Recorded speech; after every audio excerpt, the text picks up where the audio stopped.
There will be no more. Welcome to the Last Star Wars podcast, and this is episode 4 of our Indiana Jones Mutual Rankings Marathon. I'm your host, Spencer Chandler, here with my co-host, Christian Miller. Christian Miller is here. He's welcome. He's ready to talk about this movie. We're ready, and I hope you guys are liking this new, if you're watching on YouTube, this new video thing that we have going on during the intro. I like it a lot. But some other news before we get into this episode is that today, November 17th, today is the 17th, wow, 2021 is the Last Star Wars podcast 2-year anniversary. So our first episode came out November 17th of 2019, and it was Mornings with the Mandalorian, and I believe it was our trailer review of... No, it wasn't. Did we start on the first episode? Or I should say the first two episodes. Yeah, that's what we did. So that was our first ever episode that was released 2 years ago today. So happy anniversary, Christian, I guess. Because that's kind of cool that we've been doing this for 2 years and we haven't gotten bored of it yet. Yeah. Or at least bored enough to quit entirely. It's not like it's not special enough to be proud of, but it's not long enough to think it's a special anniversary for me personally. Yeah, no, I agree. It's just like this is just proof to everyone who says that I get bored and move on with things too quickly that I've done the same thing for 2 years. So and taking minimal breaks throughout it, like there's only been one substantial break that we took, and it was during our rebranding phase. So that's all behind us. We hope to not ever have to take big 6-month breaks again, because that would kind of stink. So maybe once we hit 5 years, we'll do something substantial, and that will be more of a big anniversary, because by that point, hopefully we'll be through this pandemic and have made it through. So, that's all good. But Christian, back to this episode. Do you have any fun stories before we jump into this? Star Wars in your daily life. It's another little exchange about Star Wars, but it was online this time. I follow a stand-up comedian named John Field, and he tweeted out, "If I watched the Star Wars Clone Wars TV show, would I be safe just starting in season 2?" And I said, "I heard a guy got cancer while watching it, so no." What? And then he said, "Thank you. I really dodged a bullet there." Because I thought about answering as an actual way of the chronology of Star Wars, the Clone Wars, or trying to defend season 1, but I didn't feel like mustering up the energy to defend that season, not because it's bad, but because I just don't like to discuss things online about Star Wars anymore. So I just said, no, you won't be safe starting with season 2. That's. I thought you someone actually got cancer, and you were just trying to say that was I was so confused. Because I mean, honestly, that's also what you did is better than trying to explain well, you have to watch season 4 episode blank, and then watch season 1 episode these ones, and then watch season 2 episode the, because the first 4 seasons are not in chronological order, and so it's easier than having to explain. I guess that you should. Somebody, I guarantee you, somebody on that thread posted a link to some Clone Wars website. I think they might not have linked it, but they definitely mentioned it. I looked at the other replies. Yeah. Something interesting about, for a modern perspective, the chronology of those episodes might matter to someone, unless they don't want to do the work of, adhering to a list or, exiting out of an episode on Disney Plus, going to trying to find a new one. Especially because I haven't checked, but Disney Plus kind of screws with episode order sometimes, so I don't know if they've done that. Yeah. But also, I was a kid when I watched it, and I didn't realize any of the gaps. It was one episode a week, so I never, the loops they took at different sort of points, or like a later episode in season one that links up with the movie, like I would just perceive that as, oh, we're back on Christophsis. I wasn't necessarily thinking, oh, so this is like right before the movie starts. Yeah. So, Well, and like for me, like I was 17 watching this for the first time, I think, but like I didn't even notice until like halfway through season three or the beginning of season three, whenever they were doing something that was very obviously before something else that happened in season one. And I was like, it wasn't that I was like confused. I was just like, wait, because I didn't know. And so then I looked it up and realized that, and I didn't yeah. care. I continued to watch them in The release. most obvious one was when they do the origin for Fives Mm-hmm. and his clone buddies, because like that's an obvious like, oh, we're back in training now. Yeah. But in terms of like different aspects of the lore, it's just like, okay, I don't need to know exactly when this battle took place because it's all within the 3 year Yeah. span. I mean, it's not that huge of a gap, but like with something that like matters, like, oh, well, Fives did this. I guess it's important to know that the Domino Squadron happened at the beginning, but like that's pretty obvious because you see them fighting throughout the entire series. And then, but anyway, uh, yeah, I like that you didn't go on a long tangent with this guy, but there's definitely, I would love to go look at that Twitter feed and like see all like the what you shall call hardcore Star Wars fans who are ranting about, no, you have to watch season one first because blah blah blah, or no, you have to start in this order because all these reasons. Um, I didn't have my own Star Wars story for this week until 2 minutes before we started recording, when my mom sent me a really dumb meme, and I think this is really funny, so I'm going to share it on the podcast. So it says Falcons can live to be 12 to 15 years old, and all Falcons alive today were born in the 21st century.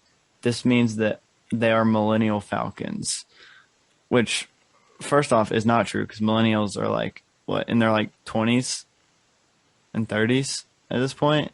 Yeah. So I don't get that, and otherwise it's kind of dumb. But I do appreciate my mom trying to send memes that she thinks are funny, and that because she sent it to me, my brother, and my dad, like in a group chat, and so I find that really funny.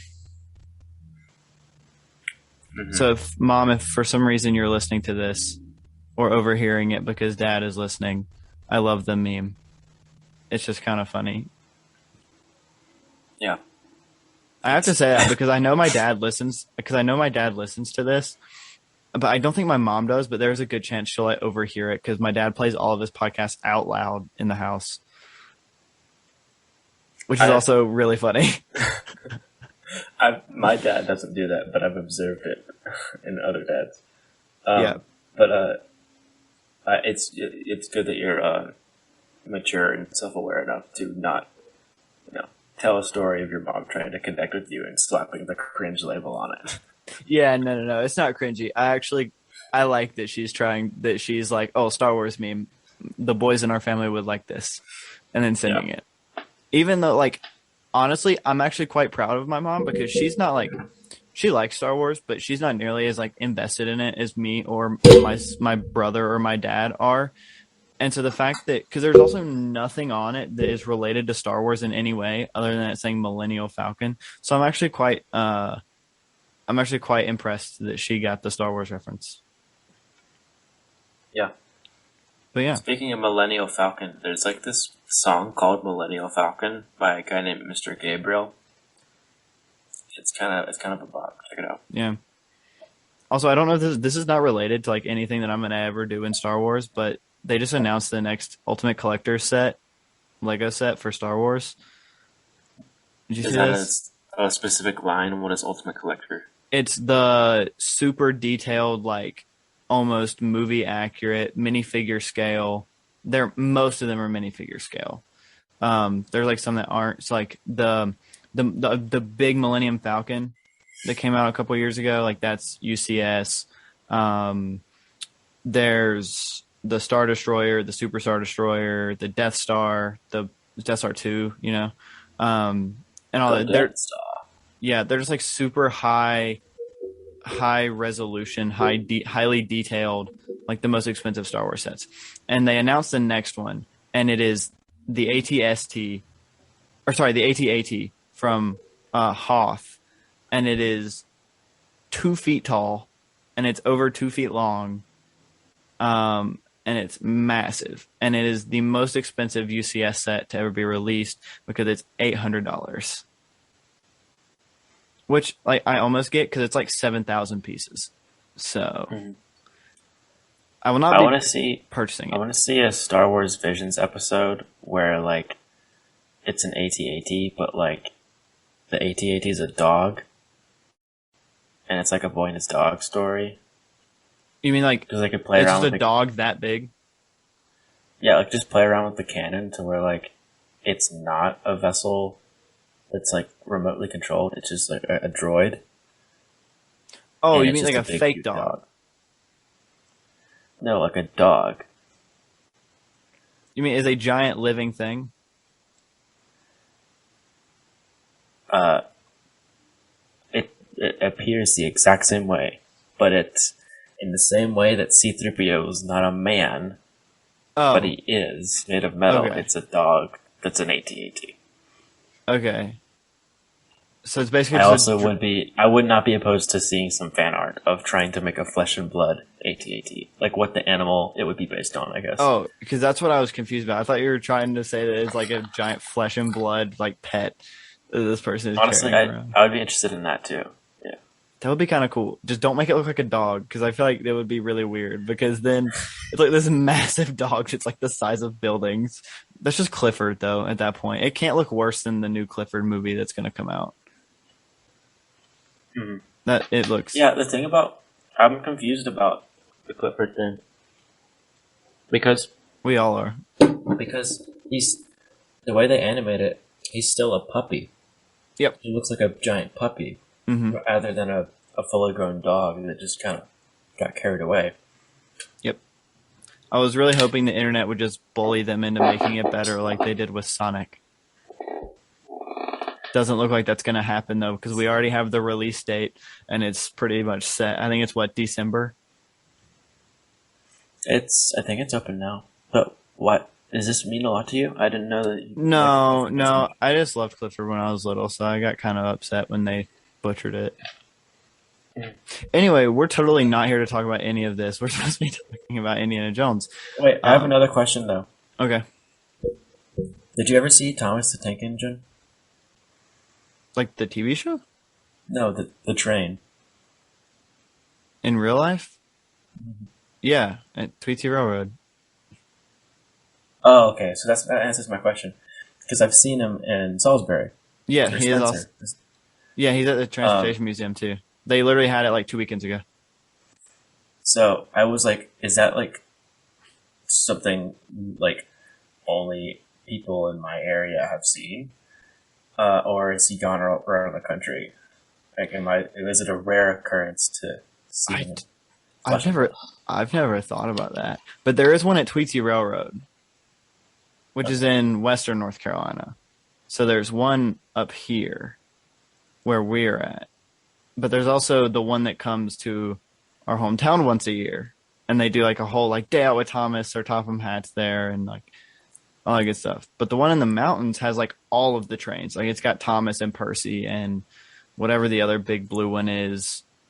Um, Do you think in Dollywood they have one with Dolly Parton's face on it? I hope not. That would be nightmare fuel.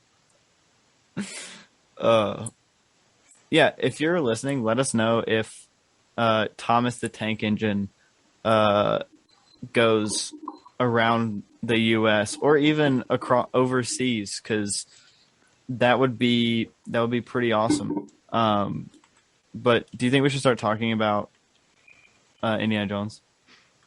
Yeah, sure. So this is, like we said, this is the last episode of the Mutual Rankings Marathon. This is much shorter than the last one. Um, because we only have 4 movies to do, and we try to draw it out as much as possible, but there's only so much you can do.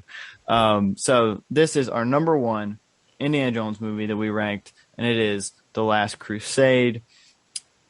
Christian, how did you watch this movie? Um, well, as we talked about, I think more in the Temple of Doom episode, maybe. I think it was like Hmm. right when we started this that like for some reason my digital downloads or my digital copies of these movies will not work if they're not downloaded. Um, Sometimes it'll like stutter out and like fade to black immediately, or it'll take a few minutes, or it'll play but the picture's low quality. So I've had to download the movies past 3 times, I think. Mm. And for Kingdom of the Crystal Skull, it took a reasonable amount of time. For Raiders of the Lost Ark, it took probably 7 or 8 hours. I started it at like Jeez. 9:30 p.m. Um, and then I just left my computer on and on the charger, and it was downloaded by the next morning. But this Mm. one only took like 40 minutes. So yeah, I just watched it and stuff. I was gonna watch it with you, but you're late. Yeah, that's what Um, happens. I'm sorry. and nothing else was like really major. I mean, I just I had a good time. I had a blanket to keep me warm. Nice. I will Watching with say headphones. this series is the first time that I've ever personally rented movies off Amazon Prime. Um, because my dad has Prime Video. I normally just like mooch off his account because, why not? But Indiana Jones is not on any streaming service for free. Paramount Plus. Well, okay, I don't have Paramount Plus, so I you buy Paramount Plus if you're like I want to watch Indiana Jones and iCarly. That's the only things that I know are on Paramount. But out of all the streaming services that I have, it's not on any of them for free. So I was like, oh, cool. I have all the DVDs at my house. And I was going home the weekend before we were supposed to record the first episode. And then I left them all at home. So I've had to purchase them all on Amazon Prime. So that's what I did. I just kind of watched it. I started it yesterday, finished it this morning because I didn't have any classes. So it was really good. And I have forgotten how much I enjoyed this movie. And without, I'll go ahead and say it. I think I enjoyed this one more than I enjoy Raiders. I agree. Which I know before this series started, I was like, nah, Raiders. Raiders is my favorite. I think it's better than Last Crusade. But I don't know. I've never watched them back to back like this. Like I've never watched them in such short, like watching one a week after watching the other. It's always been like, oh, I'm gonna go watch an Indiana Jones movie. I do that like I every. thought you said that. I thought you said last week that you used to just like do a double header of Raiders That's and what I Last would Crusade to do death. until I was like 13. Gotcha. Until So I it's been a while. stopped. Yeah, it was a long time ago. The last time I watched them both like back to back, and I think back then my favorite was Raiders. I haven't watched them back to back in recent memory. Um, so So in a yeah. lot of ways, like you started out, you loved it. You loved Star Wars, but you were more of an indie kid. But once the Disney Star Wars movies started coming out, you sort of. I mean, I'm not saying there's a correlation, but there was definitely a shift to Star Wars around 2014, 2015. Is that right? Yeah, I think my shift came. Okay, honestly, like I was an Indiana Jones kid until I was like 8 or 9, so probably like 2011, 2012, because I got really into Star Wars because of Revenge of the Sith. Revenge of the Sith got me like back into like really loving Star Wars, but then I just still at that point started watching the originals over and over again, and then the new ones came out, and I got even more hype. So, but no, I did Mm-hmm. start out as an Indiana Jones fan before I was ever like a big Star Wars guy. So this whole series has been really nice to like almost just relive my childhood and like just me wanting to watch these movies constantly. So it's pretty nice. Do you have any overarching ideas or what did we say last week? Just any big thoughts before we go into the movie specifically? It's okay. I don't want to give away my experience with the movie from last night because it's more it was throughout it, but like specifically, it was something that hit me like at the end. But in general, like my takeaway from this movie is it like meets the fun that you get out of Raiders, but then also adds an emotional Yeah. component to it. Interestingly, at the sacrifice of romance, but Mm-hmm. still has a much deeper, uh, long-lasting sort of story. Not to knock Raiders, it's just like something. That's why it hits the extra sort of tier, for me, because it just does everything Raiders does, and then also does something else that's great. So, Yeah. That's the other thing that I've always found ever since I've been able to like analyze movies for more than just, oh, I like this movie. One thing that I always loved about this movie as a whole is that it literally, like, if you're looking at the way they were released, they did Raiders. It was a huge hit. Then they did Temple of Doom. Didn't really do that well. People didn't really like it. They were like, Raiders was better. So when they made a third one, they were like, all right, well, let's go back to basics. Let's do everything that Raiders did and then add on top of that. Like, let's just make it like larger scale. Let's make it, I don't know, keep the Nazis in, keep, bring the girl back, who he's like kind of interested in, but like kind of not as well throughout the whole thing. And then, but they also add that amazing emotional part of having his dad, which I think is like one of the best parts of the movie. Like Sean Connery kills it in this movie. Um, this is how I discovered Sean Connery as a kid. I never knew he was James Bond until I was like a teenager. So everybody was like, "Oh my gosh, that's James Bond," and I was like, "Nope, that's Henry Jones."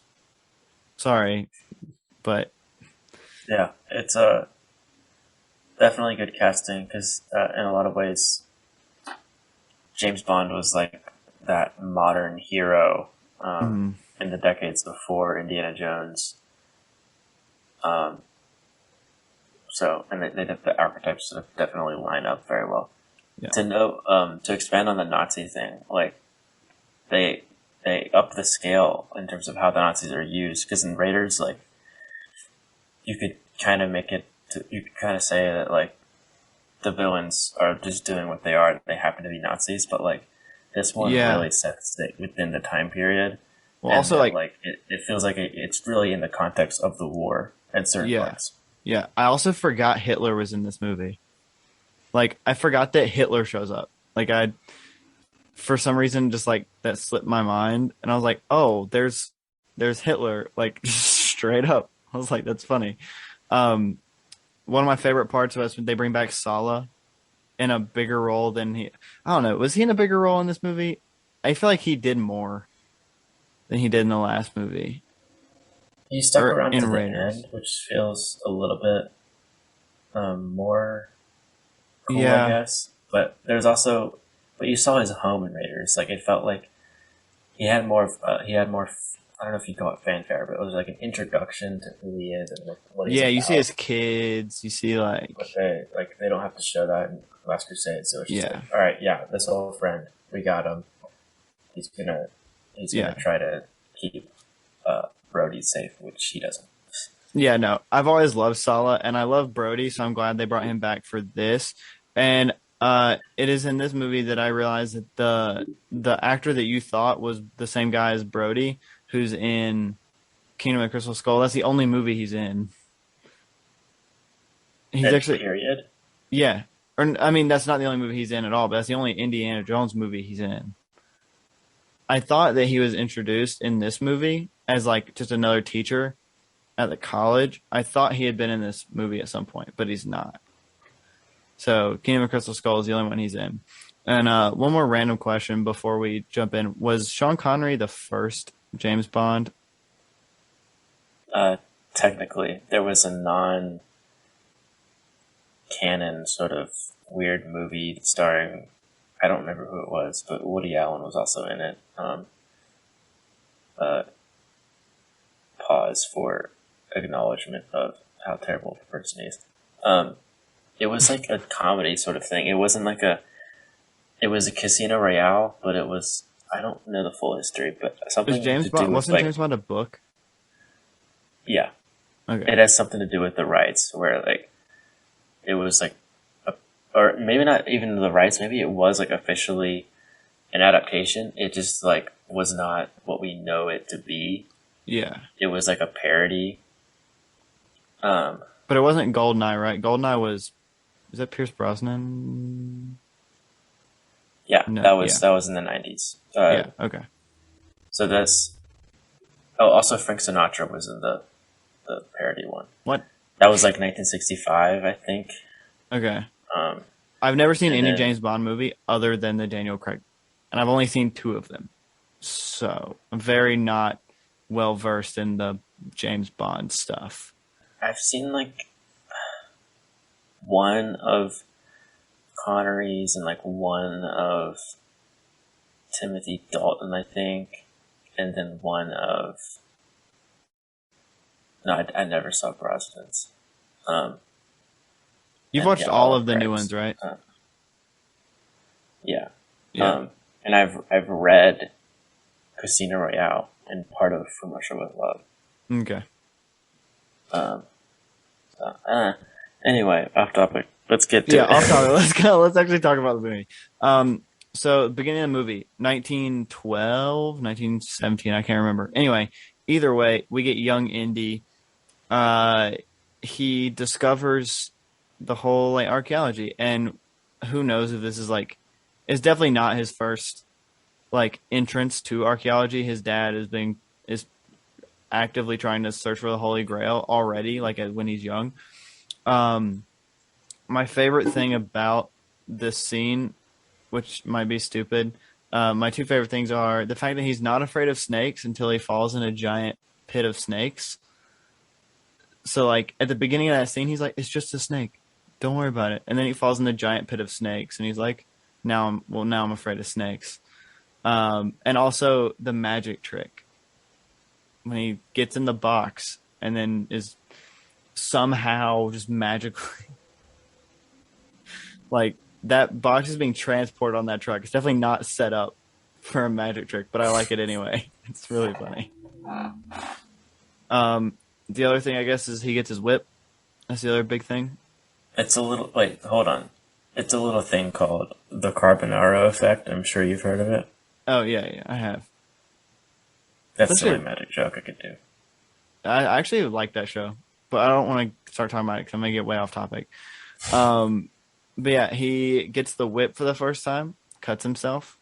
It's the Harrison Ford scar. Yes. Does Harrison Ford actually have a scar there? Is that why they did that? Yeah. Oh, I never caught that. Anyway, I love the scene on the boat when they flash forward from the flashback scene. That whole scene is really cool. I don't remember why, but as a kid, that was like one of my favorite scenes from this movie. This whole opening scene to me was just like, I love this. Whether it's because he was a Boy Scout, and I was just like, that's cool, representation. Or just the fact that, you know, they were fighting on a boat, and then the boat blew up, and I was like, ooh, cool explosion. Which is also, this movie is so much more violent than the other Indiana Jones movies. Like, I think Indiana Jones kills so many more people in this movie. Yeah, but Raiders had a blood splatter. That's true. And Temple of Doom had the heart, so. Yeah, you're right. And I guess in Raiders, they do, like, melt their faces off. Yeah. Yeah, maybe. But Indiana Jones definitely kills more people in this movie than he ever did. And also, it's the first time that someone in the story has been like, you just killed those people. Yeah, because his dad is like, dude, you just killed, like, this is not he says, this isn't archaeology. It's like, Like, yeah, this is war crimes. Like, except not really. It's just fighting Yeah, Nazis. it's yeah, like on the I think during the like tank chase, he was like, "It's a war." I really hope that this is what they're talking about in Crystal Skull when they say that he was a war veteran during the World War II. I hope this movie is what they're talking about. And this is his only like Uh, experience in World War. Because how funny would that be? They call him Colonel. It's like he was like promoted, right? But imagine if this is the only thing he ever did during World War II, and they're like, "Yeah, thanks, Colonel." I think they were alluding to like later adventures where like he Oh, ended up they definitely were. like being contracted by the military Yeah, to they. do some jobs like in the more of the heat of conflict. Because like when is Last Crusade set? Is that like 1939 or is it Um, in the 40s? I think it's supposed to be before. Um, I think it's supposed to be before America joins the war. So So yeah. let me look it up. Stall for time. So yeah, 1938 is like before.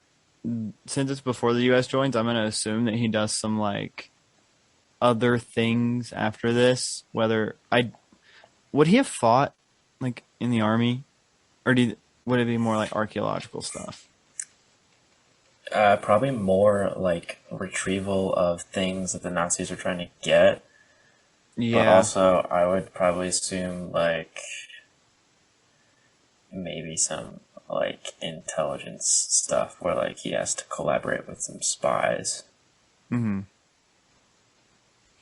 Well, I went back and read the so going back to near the beginning of the movie is I went back and read like the storyline plot, like the I guess what you would read on the back of the DVD case, and it's in there like while Indiana Jones is trying to settle down and like have a normal life, this happens, and I'm like I don't get any indication from the beginning of this movie that he's trying to settle down. Uh, it's not everything's so fast paced that yeah, I get why you feel that, but I think there's no dialogue where he's like, man, I really just want to rest. Hmm. But there was the scene where he's being chased by the students and the faculty who are like, you've been away for so long, you don't grade your papers. Yeah, Like, can you actually be a teacher? And he's like, leave me alone. And then, yeah, like, but you get the sense that he's enjoying escaping. yeah. Because he like And it's the sneaks out first the time you've window and he's seen, like, yeah, it's like the first time you've seen him with the fedora and a suit on. "No, it's not." You see him at the end of wait, oh wait, end of Raiders with Marion. That's right. Yeah, Interesting. But, like, I don't know. He definitely has this vibe of, like, I definitely want to get back out there. it's one of those And I'm dressed for this, would rather be doing that kind of thing. yeah. But also, interestingly, I don't know, we don't fully get anything he really says in a lesson is normally sort of a theme statement or Yeah, something to do with, like, what he thinks about his job and his role. it So, was like, the it was cool to see him, like, talk about, like, you're not looking for truth, you're looking for facts. If you want yeah. truth, go to the philosophy department. So He like also that's said sort of X. from the beginning we have his sense of like his spiritual motivation, I guess. Yeah, he also said X never marks the spot, and And then then it X does. absolutely marks the spot later, which I they do that in like every Indiana Jones movie. They set up some weird thing at the beginning of the movie, and then it's like a joke later. Um, I mean, the snakes thing, or like I know it was only like 10 minutes, but it's like I've stolen this twice from you. Like, haha, that's funny because that was like 20 years ago. Um, but yeah, the whole like intro sequence is I always love seeing Indiana Jones in his like in his college. I also this is when I realized that his college is not in England; it's in New York. That's okay. That's always been unclear because, well, I guess no, because I still couldn't let go of the England thing. But yeah, in Kingdom of the Crystal Skull, we go to an American diner in the same town as the college. So Yeah, well, and also in this movie, they do like the whole like map traveling sequence, and it starts in New York. I don't know. I I think think it's it's because because it doesn't Brody's align. English. Yeah, Brody being the head of the school and being English doesn't help. but the weird thing is that Brody feels more like the school is his habitat, and Indiana Jones is the fish out of water who like looks like he doesn't belong. Yeah, it I makes think you that's think what it's in makes him. England. Yeah, Yeah. But yeah, we're used to New York looking a certain way. Like even in movies, like I think everyone has like an idea of what upstate New York is, which is where this is set. But still, when we think of New York, we think of the city, and so it doesn't include that. So we're not thinking he's in New York right now. yeah. Um, so this is I think this is a real college. Um, by the way, it's called Barnett College, and according to the Indiana Jones wiki, um, it was established in 1823. It's in Fairfield, New York, considered Ivy League. Oh no, this is just on the Wikipedia. Was that I in the story or in real life? I think this is in the story. I'm gonna look it up if it's real. Um, um, yeah, I don't. Oh, it was Marshall College in Connecticut that was used, so it's not a real college. Anyway, but yeah, no, I love seeing the difference between him at work and then him like out in the field because you can see like he doesn't want to be teaching, but I think it's like the only way he can make money as an archaeologist other than going because like you can tell he doesn't make money being an archaeologist. And then also just him sneaking out of his office is hilarious to me. I love that. Um, and just like I said in Kingdom of the Crystal Skull, we get that same thing where it's like, hey, this guy that you know, yeah, he started doing this thing, but he couldn't finish it, so we need your help to finish it. Which happens in every Indiana Jones movie, including this one. They were like, hey, your dad, yeah, he was trying to look for this Holy Grail. He couldn't find it, so I need you to go find it instead. Um, my question is, if he was secretly a Nazi and they had his dad, why did they need Indy if they captured Henry? Like, yeah, I know that the journal was like sent to him, but like, I guess did they know that he sent him the journal and they were trying to get the journal back to Germany? Like, They so they got the dad. They got senior, and they wrecked his house, right?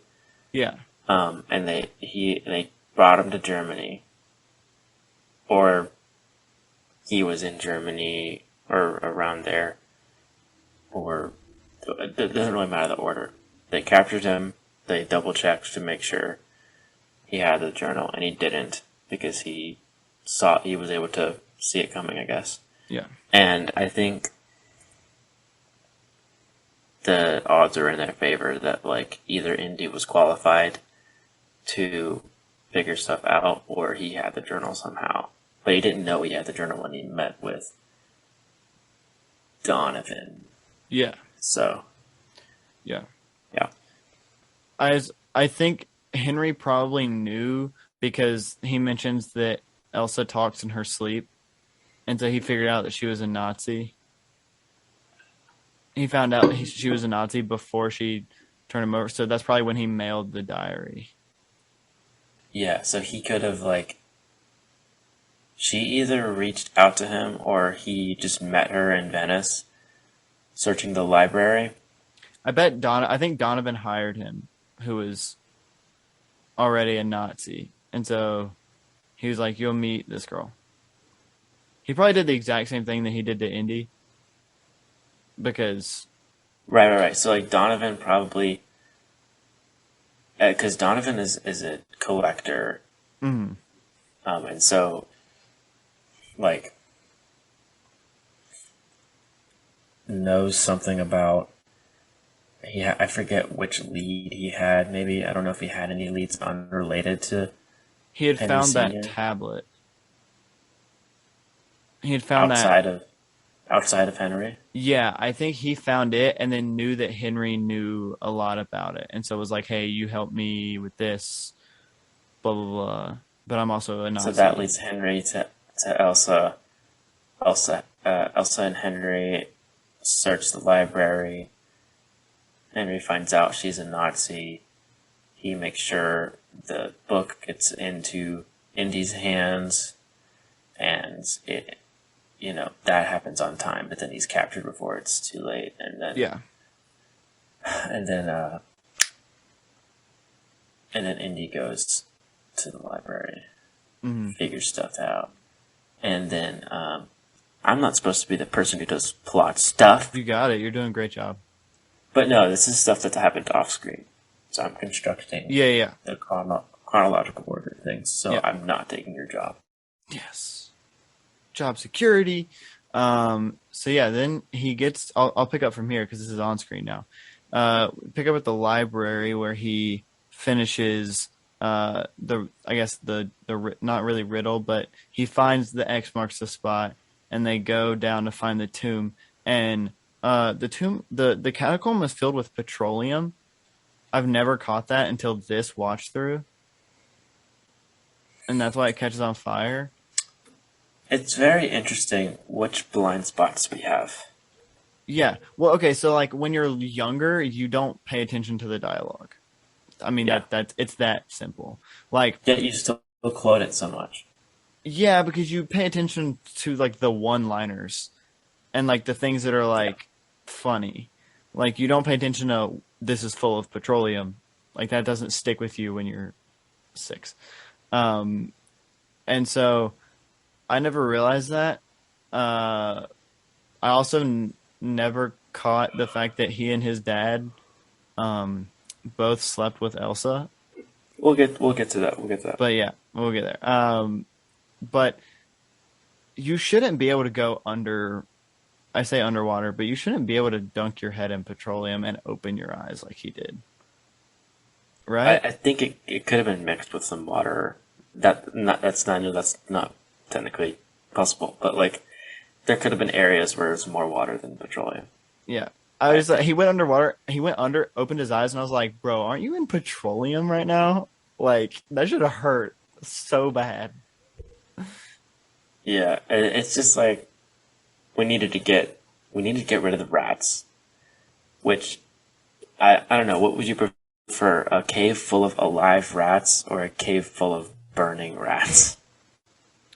Definitely alive rats because then I'm not subject to also burning. Especially if you're literally swimming in petroleum. Yeah, and it's like we don't see him tuck away the drawing, whatever I forget what he called Oh that. yeah, and it's dry later. Like Yeah, like it's fine. It's fine. it's Indiana Jones. He puts it in his inventory like Minecraft Yeah, and it or always Zelda. stays dry. Yeah. Always stays dry. Uh, this is another one of those scenes where I'm like, does this guy not carry a flashlight? Like it's 1938. The flashlight was invented in the 1800s, dude. You don't have to carry a freaking cigarette lighter as your only source of light. If Indiana Jones was in the 21st century, he would still have a BlackBerry. That's my impression of him. Oh, he absolutely would. Does he also carry a lighter in Crystal Skull? Did we mention that? Or no, we mentioned that he finally does carry a flashlight when he's with Mutt. He finally carries a flashlight or something. Yeah, I don't know. I don't know what happens in Raiders. No, I was talking about Kingdom of the Crystal Skull. Well, you said Raiders, so I was confused. Oh, I'm sorry. I'm stupid. the only other part that I thought was funny, this isn't like a huge, I mean, again, it's Indiana Jones, it's not supposed to make sense. Um, but when he makes that torch, when they first go down there, he takes out the cloth and like dips it in the petroleum and then lights it. But he's also himself covered in petroleum. His entire arm is covered in petroleum, and then he lights something that he's holding on fire. His entire body should have caught fire. It's like instantly. Yeah. Like I've stopped caring about fire physics or fire things in Indiana Jones because they don't make sense. Um, so I guess that's how they figure out what the city is, and then Elsa does that very smart thing where she ransacks her own room to try to prove that she's not a Nazi, um, which is actually really smart. I Um, don't. Okay, if she within the line of thinking that she didn't do that, like, how would she have known, or how would she have not noticed it being ransacked? she was in her Because she bathroom. It's that easy. she would have heard all that commotion. Like No, Indy should have been suspicious absolutely of not. that right away. Because it either happens before they get there, and she walks into her bedroom, sees a ransacked room, and then just like starts chilling in her bathroom playing a record, or it's what actually happens. She goes into her room, ransacks Indy's room, and then acts like nothing's wrong. Well, it's also hard to think about logic when, as soon as you figure something out, you start getting made out with, and then, yeah,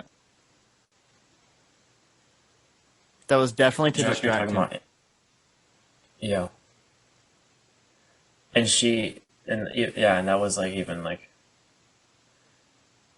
um she was playing hard to get, but she still knew that like the play like resistance, I guess, was gonna Yeah, still bode well for her to yeah. distract him. Oh, but that okay. That's the third. Okay, that's the third time he says "Ah, Venice," and that's one of my favorite sort of dialogue. Ah, Venice. Flourishes that this whole movie does, because first he gets off the boat and he's greeted by a few eager Italian boys who are like, "Let's get you a bag." Oh, I thought And they were begging. I didn't know that they were like asking for his bags. I don't know if they said bags. They could have been begging. They could have been like, "Hey, I'll like do this task if you pay me." Yeah. Um, I've actually there's a movie with Catherine Hepburn called Summertime, I think, and it's Hmm. set in Venice, and it's like part of it is like she meets this little kid roaming the canals of Venice, Nice. and he just like keeps bugging her, and he just like roams around. It's so cute. Um, but there's a and then the second time he says "Ah, Venice" is when they come out of the catacombs, smelling like rats and And, gas, um, yeah. and dead guys, and they're right at the base of a cafe, and it's like, oh yeah, everyone's everywhere in Venice. Yeah. Ah, Venice. Ah, Venice. And then he gets a little romantic night with Elsa, and he's like, ah, Venice. It's a I never nice liked little. her. The third one, the nerd one. I'm sorry, you said something, so it just came up. The third one. Uh, what did you say? I said I never liked Elsa. Like even before I knew she was a Nazi, I just like didn't like her. I don't know why. I think it's because I knew that something was weird. She was like acting strange, and I was like, she seems like a bad guy. Don't like her. Yeah, and the third one was yeah, it almost looks like he looks at the camera. Yeah, I don't know. It's just like it's an interesting moment. Like one of the few times that Indiana Jones like looks self-reflective about the own like the situations that he's in. yeah, It's funny. It's fun because all you need is that little small little line, and you can repeat it multiple times, and you don't need to have. It doesn't need to be over the top, over meta, like in the Spider-Man trailer we just took a break to watch, where the characters are like, huh, "Your name's Otto Octavius? That's weird." Like, doesn't need to be humor. Doesn't can be self-aware without being like embarrassed about coincidences or weird names or Yeah. stuff like that. Yeah. Well, okay, we're at a point where I can mention another thing that I love about this movie is the secret society of dudes that just protect the Grail. Definitely, we need more from them. I love it. I love it because like I almost forgot about them after this scene, this whole like chase scene that they're on. Like, I almost forgot. And then they come up again when the Germans are getting real close, when the Nazis are getting close, and they start firing on them. I love it. And then you feel so sad when they kill the leader guy, or I don't even know if he's a leader, but uh, when they kill the guy that we met in Venice, like that's so sad. Um, Yeah, I don't know. I just love their group. they so I have to study for my history class, and it has some stuff about like the Ottoman Empire and like how they started wearing fezzes. Hmm. And so I went on a rabbit trail of looking up fezzes and like, the secret society called the Shriners Yes. who wear fezzes and Yes. drive little cars You and mean the people who are in the parade every year? yeah, the ones in our area play steel drums and drive little cars. Yeah. Um, like I don't But they're know, all it's really funny. old white dudes. Yeah, but yeah. I want to keep researching that and like how that comes to be. Like I think it was like I don't know. Anyway, I like that it's a different secret society of people I wearing also like the fezzes. guys at the end who wear fezzes on top of their turbans. I think that's really I funny. don't remember that. The dudes who are working with the Germans who are not Nazis, they definitely live in the area but are helping the Nazis. They wear fezzes on top of their turbans. Wow. And it looks dumb. Like it's really funny. It's like, wow, you really just wanted the people who are normally wearing fezzes to really stand out against the people who are bad guys who are wearing fezzes but also turbans. Yeah. Like, Um. geez. Yeah. I know how like we've phrased the episodic nature of these movies, and that not everything needs to be this big continuity. But I also like I, I can't help but have this sort of 2020s view of it, where like I see a little character and I'm like, but what's their story? Yeah. What's the story of the cruciform protectors of the something cruciform? Oh, I would love to see like a individual thing with them. That would be awesome. But hey, that's what fanfic is for. Or comics. Marvel has the license. They could easily do Indiana Jones comics. Marvel has a Let's license to stop them. Indiana Jones? Dude, why don't they? That'd be epic. People Um, just like aren't wanting Indiana Jones as much anymore. I guess other than the movie it's about to come out. But even it's then, like I don't even know if people want that. Like I'm not super excited for this movie. it's because also though like they've saturated the Star Wars comics so much that like I'm no longer interested in keeping up. Yeah. Which I guess that's kind of what comics do anyway. And they always figure out ways of entry if you're behind on stuff and connect. But like it's all just like it gets so convoluted. Yeah. Um, so I would want it to be like very much contained, not meant to spawn things off. Um, like there's a few I think from like either Image or IDW. There's like a few different runs on like an Ian Fleming James Bond like comic book run that I've multiple times have been in a bookstore and been like, I want to get this, but never got it. Mm. Take that approach with Indiana Jones. Maybe I don't know. Yeah. That's I would for us to decide. It's for us to either write a short film about or write fanfic. Yeah. I think that'd be cool. I just want to like. There's so many like these little characters who like Short Round. I want to know what happened to Short Round. He's a cool character, and I want to see what happened after he like almost died and was like enslaved, and like, does he still want to be like Dr. Jones after all that happened? Because that would be interesting. But then after this, we get to go see Indy go save his dad. Is that right after this? Yes, yes, because right after this, the leader of the Grail group, the Double G, he tells him where his dad is, which is in a castle. And then we see Indy pretending to be like some Irish lord, which I still find that hilarious. Is trying to watch because if you look into it, Elsa's actor or actress, her name is Alison Doody Dottie. I don't know how it's pronounced. She's Irish, so I don't know if that's like why they did the Irish thing, but you know, Indiana Jones doing the Irish accent. Um, I thought it but was Scottish. I thought the guy says, "If you're Scottish, I'm Mickey Mouse." he might, but you know, those are I don't know. I thought he said Irish. Either way, they're around the same area of the world.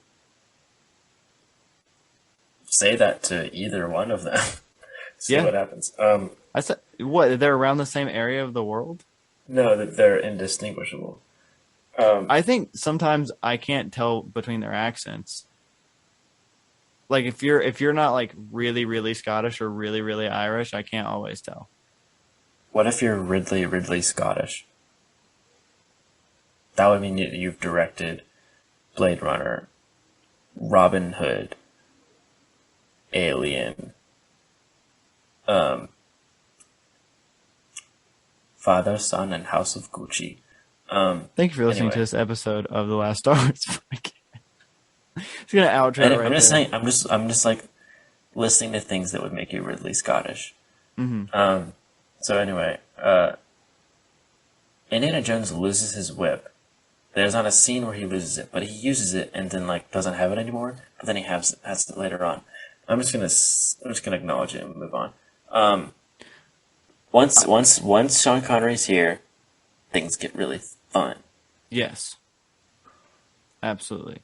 I love this whole castle sequence. I don't know if it's just because I really like old castles, um, but like also this whole part was really fun in the Lego game. I know I said a lot about Indiana Jones, but a lot of what like helped my love of Indiana Jones was the Lego game. That was like the only video game I played for a while.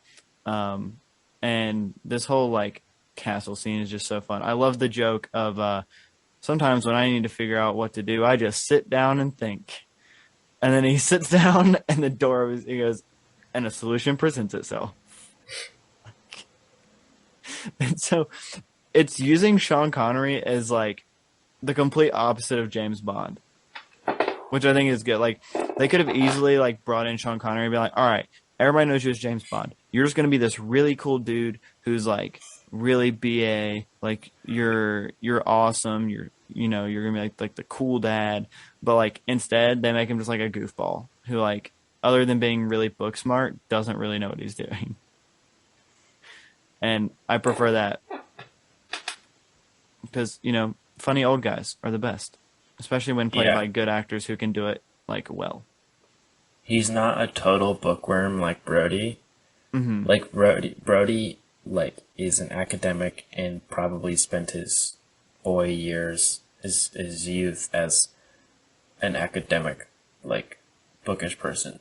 But like you get the sense that like Henry Jones Sr. spent his youth adventuring and like learning probably like survival and like Yeah, sports at least.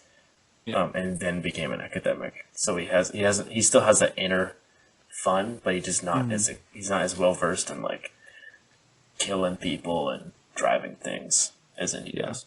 exactly. And then we get the one of the dopest motorcycle chases I've ever seen. Um, I love the flipping the motorbike, even though it's not. It's been busted by MythBusters that you can't actually do that, which makes me kind of sad. You know, what I'm Wait, talking about which thing? when the dude on the bike pulls up beside him and he shoves that like pole in his front tire and it, like flips him like 20 feet in the air. Yeah, you can't do that. That's not how that works. What happens? Uh, it flips, but it might go like 5 feet in the air, maybe. And it won't explode. It definitely won't explode. So most of the time, unless you have a really, really thick pole, it's just gonna snap the pole and it keeps going.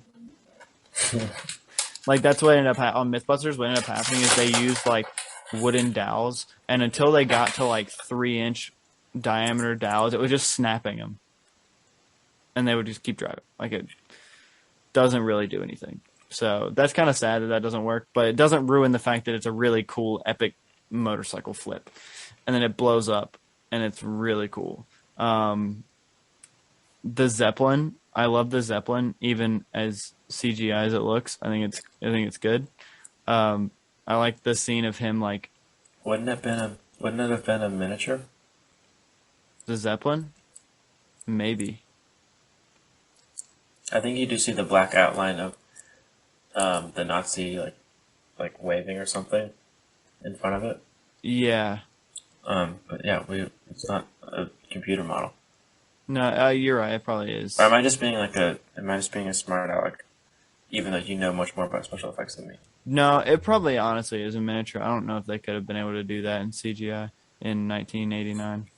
They probably could have, but not with the Wait, it's 89? I thought it was 87. 89 is when the movie came out. Same year as Dark Knight, or as Batman? Yeah. So Interesting. Because I feel like, I mean, all respect to Batman, but I feel like this is more of a, like, I don't know, like iconic. Not in the sense of like you don't see Last Crusade lunchboxes, but yeah, it just is more memorable of a movie. yeah. And Batman Well, is like the highest grossing movie that year. I'm gonna speak some possible heresy and say I've never seen Tim Burton's Batman. And I assume you haven't seen Batman Returns either. That's also Michael Keaton. No, I've never seen any of the Michael Keaton. Is Batman Returns the one that has Jim Carrey and Arnold Schwarzenegger? Which one's? Mm-mm. Which one's that? That's Batman Forever. Is that still Michael Keaton? No, No. Crap. I don't that know. one My was that one was Kilmer, and Batman and Robin was Clooney. was Kilmer. You said? Clooney. Oh yeah, that's right. No, this is the one that has I don't remember who the villains are in 1989 Batman. For Batman '89 was just Jack Nicholson, Joker, That's right. I knew that. and then Batman Returns was Penguin and Catwoman. I watched that at a good age. I watched both those movies when I was like 12 or 13, Ooh, and that was a really good age to watch it. yeah. I've not seen them, but so yeah, this was released that same year. So, and I prefer this movie, even though I've never seen it. I can probably guess that it's better. Of a movie just from hearing other people's opinions. But like I said, I dropped my fidget toy. I have to pick it up. So on the Zeppelin, I love the scene of him dressing up as the pilot. I was like, I never understood like why he did that at first. I was like, oh, he was just trying to like get the jump on him, and he throws him out the window. Yeah. The best part though is afterwards he looks at everybody and goes, "No ticket." And they're like, "I have my ticket. I have my ticket. I have." He got lucky that he's dealing with like the richest people in Germany, because they're going to be more concerned with their convenience than like standing up to a bully, or much less an ally of, the Allied powers. For sure. And then this is what made me realize the whole like they both slept with Elsa is when Indy's like, well, it's not the only thing we share. And I was like, oh, I didn't like ever catch that. On this watch? Yeah, I just caught that on this watch. So you didn't catch it when Henry Sr. first says she talks in her sleep? Oh, I got it, but I wasn't sure if like that was what he meant. I was like, maybe, but then Andy was like, "That's not the only thing we share," and I was like, "Oh, okay." Yeah. It was interesting when he brings it up on the Zeppelin because, like, when Henry Sr. says, I've never shared an adventure with you, or I've never thought of whatever he says, my first thought was, like, he's talking about, like, going on a quest. Yeah, And then it's very clear, no, he's talking about Elsa specifically. Even though I already figured it out, I was just like, but you've also, like, never, like, searched for stuff with your son. that's. I think that is what he was isn't talking that the about. thing? That is what he's talking about. Indy just makes the joke about Elsa. Gotcha. Indy's the one that brings up Elsa into the conversation. This scene though makes me like really happy, like because there is that emotional thing where it's like him and his dad don't talk, but then they like actually have like a legitimate conversation at the beginning of this. And I'm like, oh, like it's really sweet whenever he and his dad get along. Um, I don't know. That's just one of those things about this movie that I love is the dynamic between Indy and his dad, and them trying to like fix it. And like you can tell that like Henry feels bad, like especially when he thinks Indy dies. Um, they legitimately like get upset, and dude, they're coming to get you. You better watch out. Nah, it's a busy street. Okay. Odds are in my favor. But yeah, no, I love whenever we can see that they're actually like being nice to each other and having like a civilized and like loving conversation. It's always good between a father and son to like each other. Also, not discussed much, but the fact that Henry Jones has a bucket hat is kind of It's a vibe. it's a nice little counter Yeah. to the like sharpness of the fedora, and he just Yeah. has like a gentle little. That's kind of cute. Well, I also remember thinking to myself, oh, they both wear hats. The Jones boys got to wear hats. Yeah. Like, I don't know if that's like a normal thing or if like that just happened to be what Henry was wearing that day. Because if you also notice, it Well, I mean, matches his suit. It's literally made out of the same material as his suit. So does that mean that he has like a different bucket hat for every suit that he could possibly be wearing? Or does that mean that he wears the same bucket hat and that day he was like, man, I just really feel like matching today. And so he wore that suit so he can match his bucket hat. Either way, it's funny. it really makes me want to see the further adventures of those two. Oh, yeah. Like after they get back. And so that I don't go off on another comic book tirade, makes me think differently of Kingdom of the Crystal Skull. Because, like, what if they would have done it? What if they would have said it right after Henry Sr.'s death? Set Kingdom of the Crystal Skull. Yeah. I don't know, because it just feels like it's far enough removed that, like, it's just like this weird period where Indy's just, like, doing his thing, but, like, there's no, like, real emotional core, Mm-hmm. until, and he sort of happens to, like, have to connect with the son, but, like, there was, like, a through line where, like,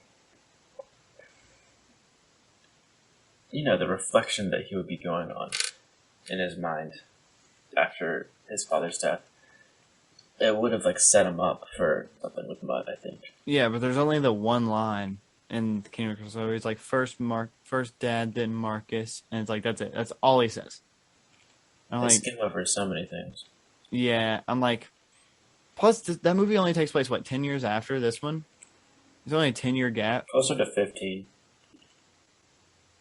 Well, like actual like in universe wise. I thought isn't it like 10? If Last Crusade's 39, Oh, the Kingdom one's of the 52, Skull isn't is- it? oh, so it's like 13, yeah. Yeah. Okay. So I guess that does make sense that he would be dead by that point. But I was like, that doesn't seem like enough time that like unless he would have gotten like sick, that his dad would have passed away.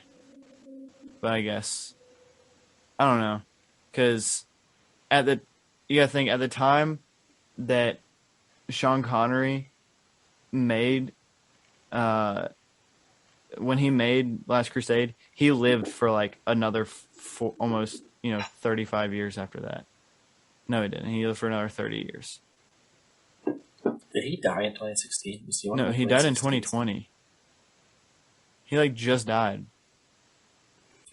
Like I swear, Sean Connery died like last year. He was one of those COVID. Oh, I forget because Yeah, he died in last October. he was retired. He's been retired since like '02, so he was Yeah. already sort of not talked about a lot. Yeah, but no, he died like in October of 2020. Because I remember when he died, I got really sad. He retired in 2005 and then did one more movie in 2012, apparently.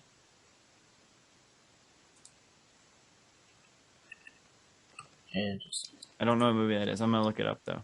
But yeah. Then we see Indiana Jones fighting on a tank again. Very similar to the scenes from Raiders when they're doing the big chase near the end of that movie when they're chasing the Ark. This movie is very, very similar. Okay, so his last movie was 2012, but he only did like 5 movies after 2000. Yeah, my internet's slower, so I'll probably repeat whatever you just said. Oh, one of those is a video game in which he voiced James Bond. So Interesting.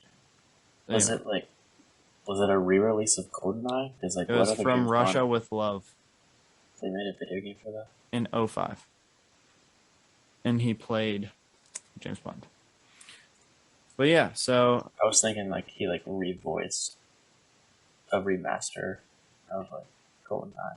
well, wouldn't they get Wouldn't Pierce that have Brosnan been to do cool? that? Like, what if like, because like from what I hear, GoldenEye's like the only good James Bond movie, video game.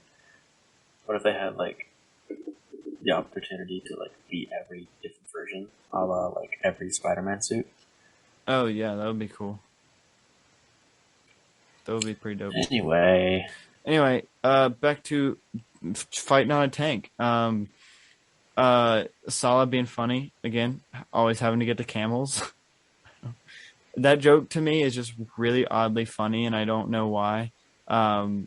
He has to get what happens to the camels though? Because after that scene, he never has them again. He just like let him go. I want to believe he went. I want to believe he went all the way back to where he was from, took them, and because he wasn't far away, and then came back and saved them. Because like he disappears for a minute from the fight, and comes back with no camels. Yeah, I don't know. I forget the trajectory of Salah during that chase. Yeah, but this is also the scene where what you were talking about. Indy finally gets his whip back. But yeah, like he just like shows up with a different whip. What is that noise? I have no idea what that is. You're like, Attention. Attention. Attention. An emergency has been reported. All occupants walk to the nearest stairway exit and walk down to your assigned re-entry floor or main lobby. okay, so apparently that's what a fire alarm sounds like at my school. Yeah, that's my first time hearing that in the new building. So go us. Thanks for interrupting the stupid recording. Whoever was probably smoking near the fire alarm. That was not a drill, by the way. So someone was probably doing illegal stuff. Or they just burnt toast in their microwave. Who knows? But anyway, I don't remember where we were. So why don't we just skip to...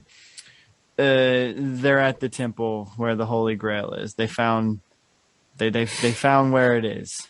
Now, can we talk about the dogfight first? Oh The yeah. non-dogfight? How did we skip that? We totally skipped that part. No, yeah, let's totally go for it. I'll let you go first. I've been talking a lot. Yeah, Sick. sorry. I need another 20-minute break. Okay. We'll be right back. Hold on, let me get some lint. So they find this convenient Nazi airplane on the bottom of the Zeppelin. Um, Yeah, I don't know if that's normal or not. I I don't don't know. even know how normal commercial Zeppelin flights were. How many times did they do that? I don't know. I literally have never heard of anything other than the Hindenburg, so and it didn't work, so who knows? But it does make for a cool dog fight, or I mean, at least like a funny dog fight. Yeah, Um, because Henry Sr. can't shoot, so he ends up shooting the back of the plane, and that's yeah. very. I mean, isn't that kind of bad plane design? It's not entirely his fault. No, it is bad plane design, but that is this movie's quote that I used to quote constantly. It was, "Son, Pew pew pew pew pew. they got us," or like that one. That was my quote that I would walk around the house doing for this movie like constantly. I don't think there was another one. Oh, the only time I ever used an Indiana Jones quote in a legitimate way when I was younger was sometimes whenever my brother would hurt himself by doing something stupid, because, he was like 3, I would be like, he chose poorly. That's funny. That's the only time I ever used an Indiana Jones quote in the right way. Um, but yeah, I love the dogfight and and Indiana Jones going, fly, yes, land, no. Apparently Yeah, he can fly a plane, but he can't land a plane. Um, which I guess is how you and then could. he takes a nice old man's car. Yeah, I feel bad for the nice old man, and then crashes it into a hole. Yeah, like Henry Sr. like is like, hey, we got we cleared it, we cleared them or whatever, and then as soon as they get out of the tunnel, it's just a bomb that drops right on them. Yeah. Really funny. Also, just the shot of them in the tunnel and the guy in the plane going past them, and they're just like looking at him. That's so Yeah, funny. when that fighter pilot goes in the tunnel, I'm just like, this is either really gonna work for him or he's dead. Like, what is his goal here? Why I is know. he I was like, going "What? inside Did the you think tunnel? that was gonna work?" Like, And I don't. he could have maybe killed them, but killed himself in the process. Yeah, that's more Japanese thing though. Yeah, like it's like you're either gonna go full kamikaze or you're gonna just fly over and meet Yeah, them. he easily could have pulled up. He purposefully tried to go into that thing. He just chickened out, I guess. I guess I don't know. It was really weird, but And then the beach scene in the um something happens. he There, does his little umbrella. yeah, the plane's coming towards them, and Yeah, like I forget what Andy does, but like I don't think Henry he does Senior anything. I think he starts to immediately run. immediately just like triggers a seagull stampede.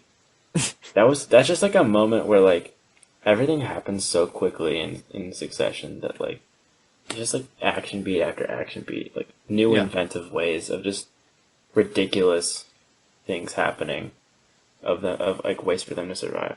yeah, but it works so well. It's so good because it's not like anything you've ever seen before. Like, I mean, you've never seen a dude in a cockpit of a plane just sliding on the road and exploding, and then also just like using a swarm of seagulls to He distract the like plane. full on he Sully Sullenbergered him. Is that the reference to the movie Sully? God bless. The guy Sully. Yeah, yeah. As in like the dude who landed the plane in the river. Oh, okay. I wouldn't know. Fine. And then I think that's I'm running out of energy, honestly. So, and we're gonna finish this episode. The fire drill oh didn't fully set us off. no, it didn't. We will keep going. This is So, this is Holy Grail part. We get to the big climax of the movie. Henry gets shot, it's, and we yeah, 'cause see we kind of already covered the desert chase. yeah, It's also the kind of thing where like, we're at a certain point of the episode combined with like there's not a lot you can really discuss other than like these action scenes are fun Yeah. to watch. Now let's get to the story emotional beats. I will say one thing about this movie, I never got bored in an action sequence. I thought all of the action sequences were really good. Like I never got ridiculously bored during an action scene. Sometimes that happened in Temple of Doom and happened a couple times in Kingdom of the Crystal Skull, but like I was never like really bored. It was always like fun and inventive, and actually felt like it had stakes and not just chicken fillets. So I guess we had stakes, not see. Okay. Anyway, so I guess we can move on to the Holy Grail and the actual emotional part of the movie. When Henry gets shot and now Indy has to go and retrieve the Holy Grail so that he can save his dad from dying.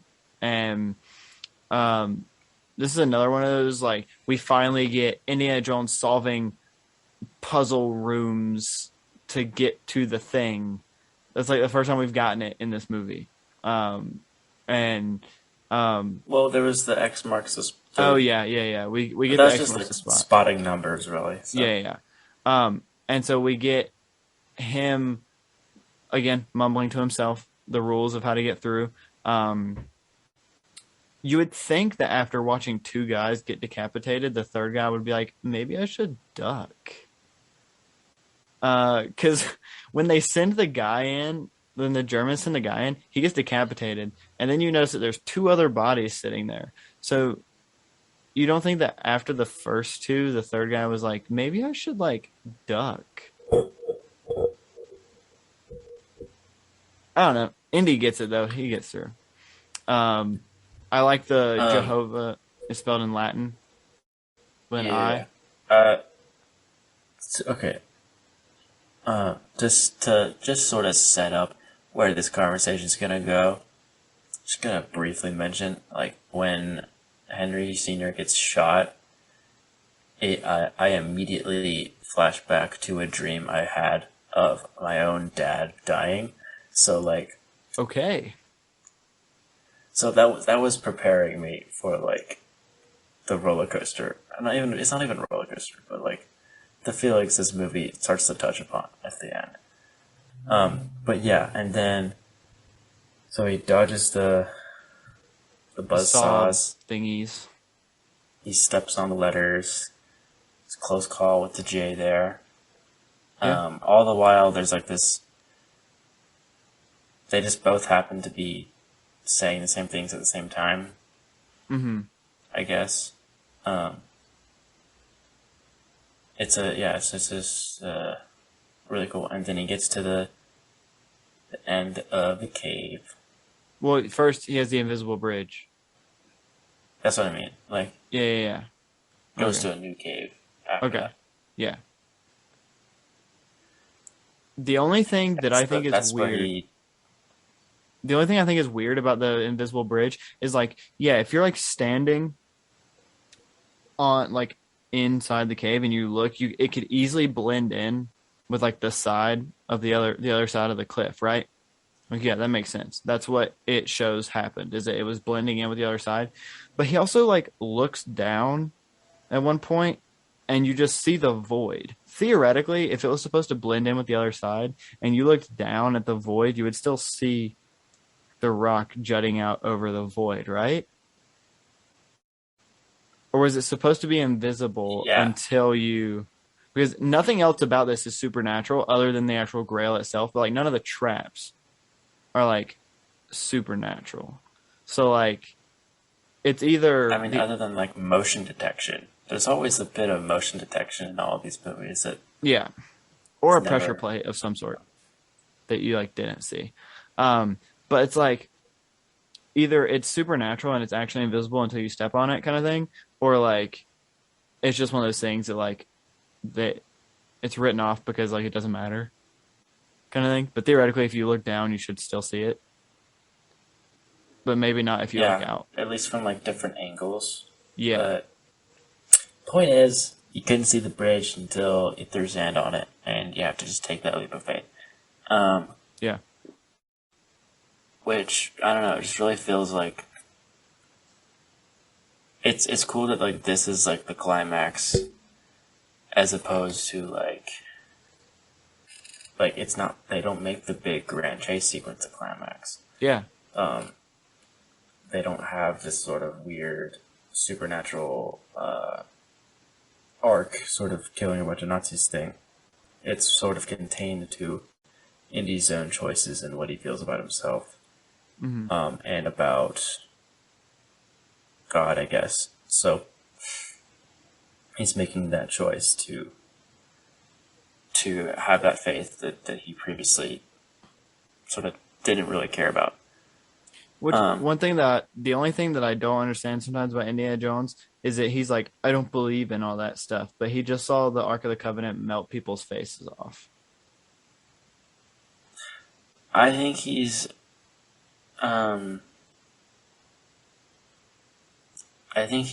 definitely driven by like, there's weird stuff that goes on with any old artifact. Mm-hmm. And he's really only concerned with like his own role within it. Yeah. And even if he like questioned that momentarily, it wasn't enough, I guess. I don't know. Yeah. Well, either way. He's also younger in Raiders. Yeah, that's true. Either way, we get to the I guess I almost said throne room, but it's not really a throne room. It's the cup room, or the grail room, with all these different chalices and things. And you get, I love when the knight doesn't have a name, I don't think, but I love when he gets up to like, I love when he gets up to fight Indiana Jones. He's like, nah, I'm too weak. You win. He just gives up.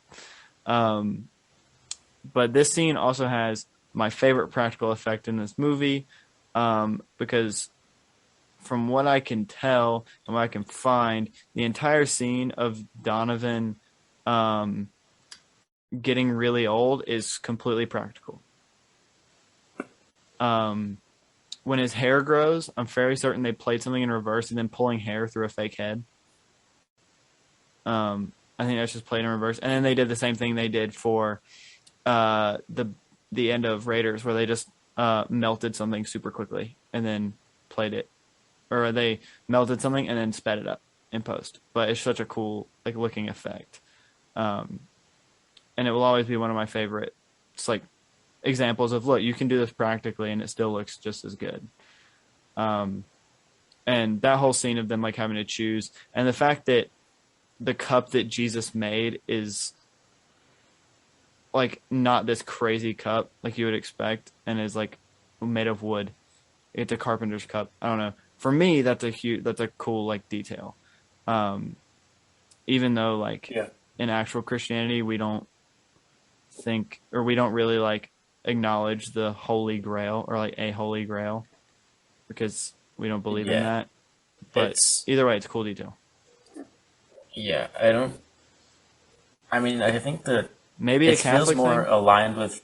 Yeah, that's what I was gonna say. Like, it aligns itself a little more closely to Catholicism. I guess because since Catholicism was like, it's just been around longer.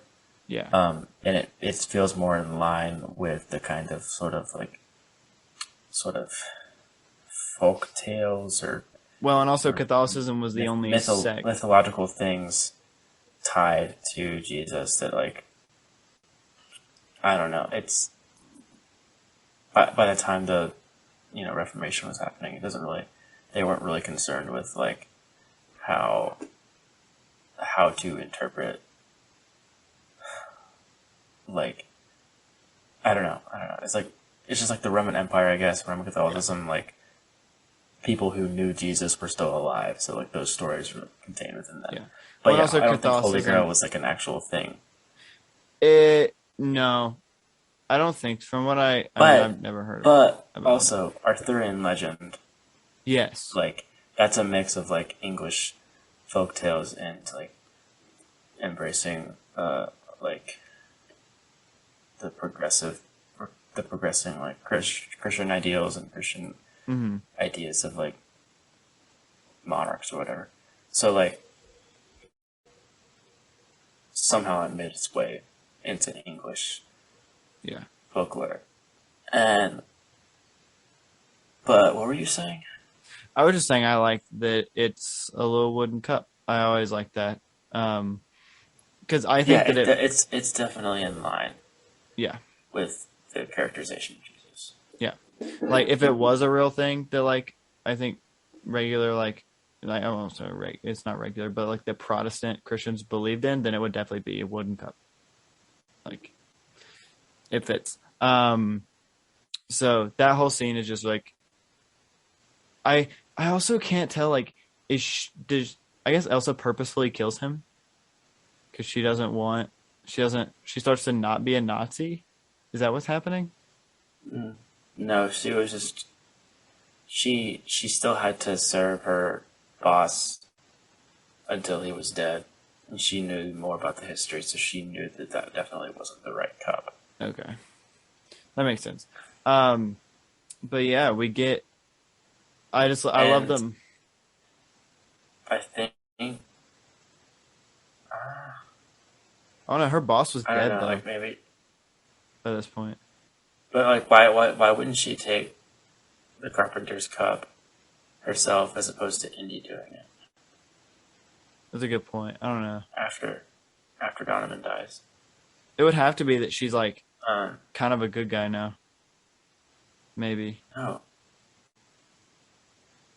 I mean she wasn't trying to hurt people, but she was That's true. only in it for herself. Yeah, that's true. But we do get that awesome scene with it's like it's very emotional when he finally saves his dad, and you like finally see that they're like you almost get in a is this when does he apologize during this part like when there's like or is it only that part where he thinks Indy's dead that he's like oh well I just wanted to tell him these things. I can't remember if he actually says something whenever Indy saves him. Um, they do explain why he calls himself Indy, and because he's named after the dog, which is just weird. That's But a scene later. yeah, First though, so Henry Sr. gets saved, and then they start to leave, and Elsa takes the goblet past the seal, the Great Seal. Mm-hmm. Then everything starts crumbling, and she falls into a crevice. Indy grabs her to save her, but she's within reaching distance of the goblet, and she'd rather reach for that than keep herself alive. And then she ends up missing the goblet anyway. Dies because, as Henry Sr. says, she didn't have faith. It was just a prize to her. Mm-hmm. And then Indy gets tempted a little bit. He does. He wants to reach for it as well because he has longer arms, so he was closer, I guess, but still couldn't get it. And Indy was like, "Let it go," or Yeah. Henry Sr. And that was cool. It seemed like he finally that's kind of also a growth thing for Henry Sr. too, because that's what he wanted. It is. It's in that moment I felt more like satisfaction in knowing that Henry Sr. is like finally more caring about his son than the Grail. Yeah. Because like the whole story about this has been that Henry would rather search for the Grail than like spend time with his son. Rather than go out and throw the baseball with his son, he instead was like obsessed with finding this Grail. Now it's like right there, and he's like, "No, I'm gonna save my son," rather than getting what I've searched my whole life for. And like that was such a good beat. Then Indy kind of has the same thing where like he doesn't want to acknowledge his vulnerability and desire to reconnect with his father. And on the surface, his first conversation with Brody about the mission was that it's just because it's unprecedented. No one's ever found the Grail. Mm-hmm. but he secretly wants to reconnect with his dad. Yeah. And then they reconnect with Sala, and they escape the crumbling temple. We don't see the camels; it's just the horses. Just the horse, no camels. Brody sets off ahead and can barely stay on the horse. And then And they ride off into the sunset. That's literally what happens. And that's when I started crying. Did you actually? That's pretty good. I don't know. They don't even fully articulate it at the end scene. Like they say something. Indiana was so it more ends on a joke than anything else. He goes, I had a lot of fond memories of that dog. And then that's it. Another thing about when Henry saves Indy is that he finally doesn't call him Junior. He calls him Indy for the only time in the movie. Whenever Indy's like reaching for the cup, he's like, son, give me your other, Junior, give me your other hand. And he goes, Indy. And then he like finally pays attention. And I'm like, yeah. But anyway, yeah. Back to what you're saying. This was, okay, I have more memories of this movie than any other Indiana Jones movie. Because I think I watched it all the way through before I ever watched Raiders all the way through. Mm-hmm. And it was on just like a random day. I think, because like there have been multiple times where I've like sat and watched it with my dad on cable, but this was like just an off chance we were looking at something to rent on demand, and we just like paid to watch this specifically. Yeah. I don't really remember why.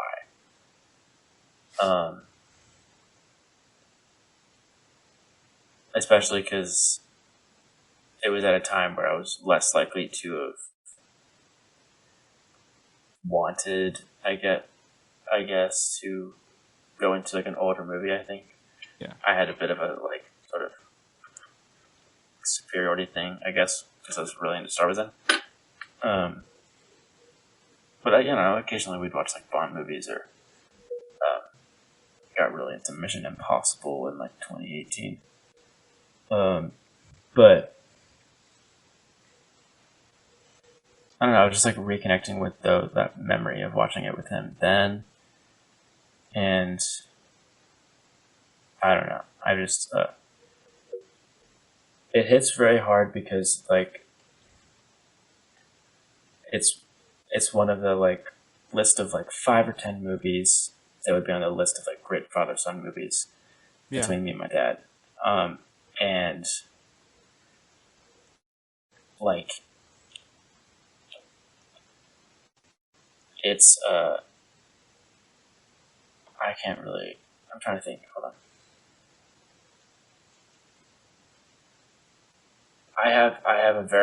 I've thought about I've sort of generally thought about it throughout my life, but like a lot this year have really thought about what it means, I guess, to just like know my dad, I guess, and like know his story, his background with his own dad. Because it's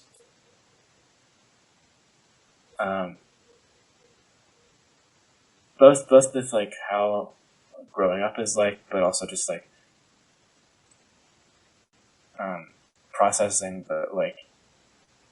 It's not been until this year that we've like really been able to articulate vulnerable things and talk about how we feel, but there's always been like these movies that have helped us sort of get to that place. So yeah, just watching it last night and like sort of breaking down, I guess. Yeah. And processing like all of that, like how I mentioned earlier, like the shooting scene. Just like a weird sort of like wake up moment of like, this is not forever, I guess. This is temporary. You gotta like strategically think about how you use your time with people in general, but especially your dad. Mm-hmm. And I'm just really, really grateful for movies to be able to have this sort of power, I guess. Mm-hmm. And what else was I going to say? I think that's it. I don't know. Yeah. I definitely like. I know that for me, like this whole series of movies was like a thing with me and my dad, so I can kind of relate in that way. It's like it's what got me into Indiana Jones. It's who fed my obsession with Indiana Jones when my parents would just constantly be like, "Hey, let's go watch Indiana Jones," when I was an only child for the first 4 years of my life. It's weird that I remember watching Indiana Jones when I was like less than 4 years old, but it's one of those things.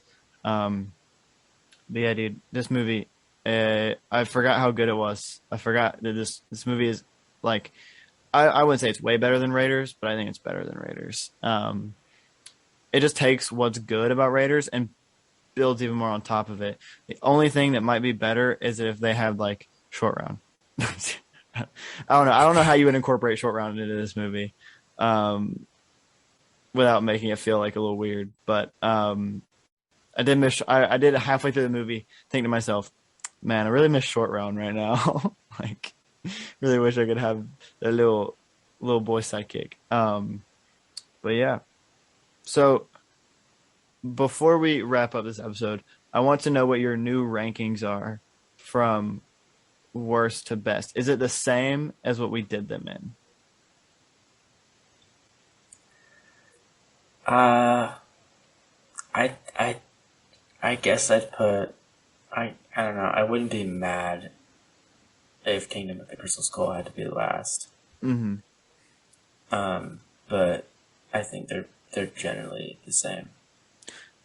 I think this is. I don't know if it's changed my mind or it's just like reminded me, but I think that I'm gonna switch my top two in being Raiders and Last Crusade. So having Last Crusade is my number one. So yeah, I've loved being able to go back and watch these Indiana Jones movies, even if it is for a podcast, because it gave me an excuse to go back and watch them all again, and it gave you an excuse to like actually watch one of them for the first time. And have you? Isn't there another one that you hadn't seen all the way through, or had you seen the other three all the way through? I think I've seen the beginning of Temple of Doom and the end, or like the first half of Temple of Doom and the last half of Temple of Doom at different points. Okay. Raiders, I'd seen bits and pieces throughout the years, but then like all the way through once or twice. Once was with you, and then Last Crusade, bits and pieces over the years. Like the Hitler book burning scene, I remember seeing. Yeah. Much younger. That being very one of those iconic things. But yeah, not seeing like Last Crusade all the way through till probably like 2018, 2017. Yeah. Well, I'd like to thank everyone for sticking with us while we take a little detour from Star Wars stuff, to kind of just talk about this great series of movies and get to highlight my favorite director, because we don't get to highlight him enough on this podcast, Mr. Stevie Spiegs. We're on a first name basis. I call him Steve. So yeah, thanks for listening to this series. I will say, Christian, before I wrap this up, to go back to your previous question, there is a Thomas the Tank Engine in Japan that travels around Japan, and there's also at least one other one in the US that I know of. So I'm gonna say yes, other people know about it other than just us. Okay, good. We're calling back to like an hour and a half ago. When I was like 5 years old, I think my nana was like, "You want to go hug Thomas?" And I was like, "Yeah, can I kiss him?" I don't think I did, but I definitely hugged him. That's pretty awesome. That's hilarious. Should we announce what next week's episode is, even though we're not 100% sure, but we think it's going to be that? Yeah, sure, go ahead. So we're going to reinstate, again, we're not going to talk about Star Wars next week entirely. Kinda? Not really. We're going to do Is Eternals Star Wars next week. So given that Christian and I both have the time to go see Eternals before next week, because neither of us have seen it yet, we will be doing Is Eternals Star Wars next week, and we'll also be doing a special Thanksgiving episode. I won't give away what that one is, but it'll be fun. So that one will come out on Thanksgiving next week. So stay tuned for that. We hope to have a great time recording those 2 episodes. Thank you again for listening to this episode. And if you want to go find us on social medias, you can find us on Instagram and Twitter at Last Star Wars Pod. You can find us on Facebook and YouTube at Last Star Wars Podcast. And on YouTube, you get to see these pretty faces, or just these faces on days that we're not having good hair days, like today. And for me. That's why my hair's up right now. It is not a good hair day, so I just like pulled it up. I'm like, we're not dealing with that. Yeah. Last thing, I keep forgetting sometimes to put this in the end of the episodes, but if you want to find another Star Wars podcast that you really like, go to StarWarsNowThis.com. It's first link in the description. You can find all kinds of Star Wars shows. Shows are being added constantly, so go check them out. Lastly, if you want to email us anything, you can email us at laststarwarspod@gmail.com. Let us know what series you want to see. Let us know what you think about Indiana Jones. Pretty much anything else. Let us know your Boba Fett predictions. We're probably going to be covering another Boba Fett trailer here pretty soon. I'm expecting another trailer here in the next 2 weeks probably. And we'll probably be doing a season 1, I guess, leading up to episode probably pretty soon. Hopefully we'll have a guest on that. Again, hopefully we'll get the same guest again. We'll just have to figure it out. But yeah, once again, thank you for listening to this episode of Last Star Wars Podcast, and we'll see you next week.